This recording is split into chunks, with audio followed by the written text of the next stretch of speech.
The Acrisure deal is official. The stadium formerly known as Heinz Field will now be called Acrisure Stadium. Just look at it, and let's be real, it looks kind of clean. The silver lining out of this is that the Steelers have not shut the door on a partnership with Heinz, which means the ketchup bottles still may have a chance. Optimistic and hopeful that we'll continue to have a sponsorship relationship with them. We're having those discussions. Who knows? The ketchup bottle could be part of that. We'll see.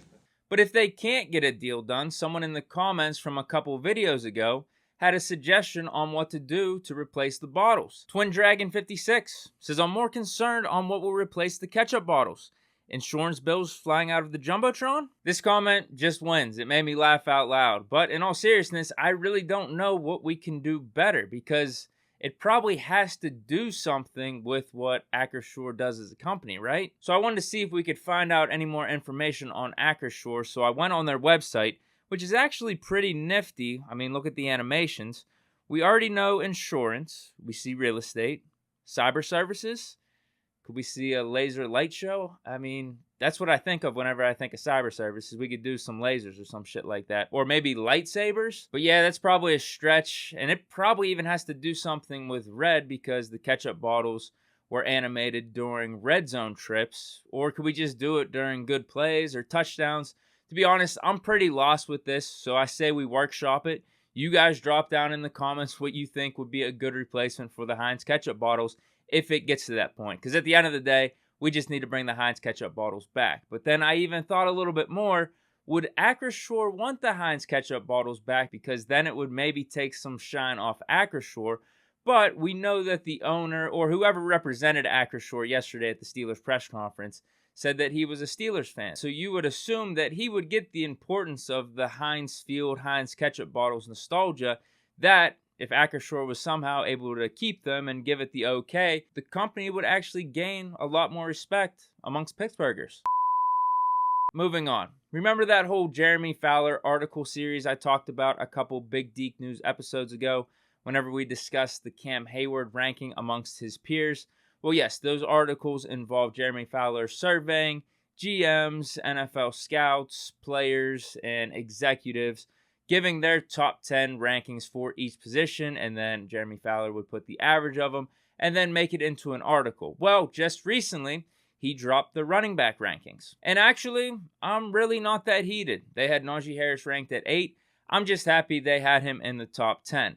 Someone with a brain actually had him as high as number 3, which is where I had him on my podcast rankings list. But I get it if you don't have him that high, because his yards per carry could be better, and also he's only done it for one season.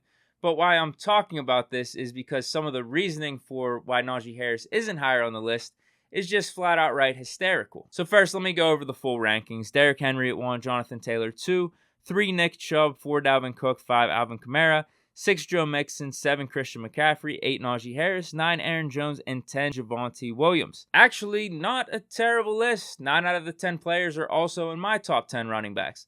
Just a little bit out of order, but naturally that's going to happen. But here's what got me laughing. This is what one NFL defensive coach said about Najee Harris. Says, not for me. He had 1,200 yards when everyone knew he was going to run it. They knew the Steelers weren't throwing deep, and their offensive line was terrible. What did I just read? Let's read it again, and we'll take the not for me out of it. He had 1,200 yards when everyone knew he was going to run it.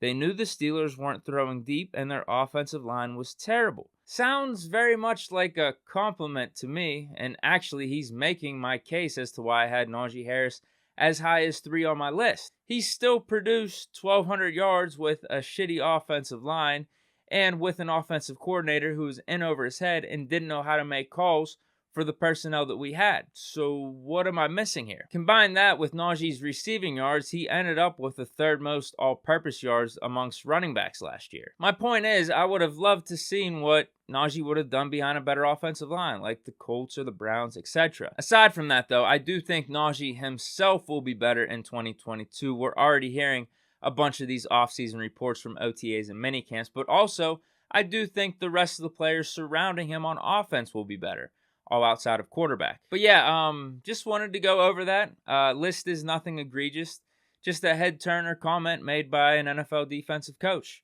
But yeah, that is it for Big Deke News. Hope you guys enjoyed this edition. Enjoy the rest of your day. Stay chilling, and peace.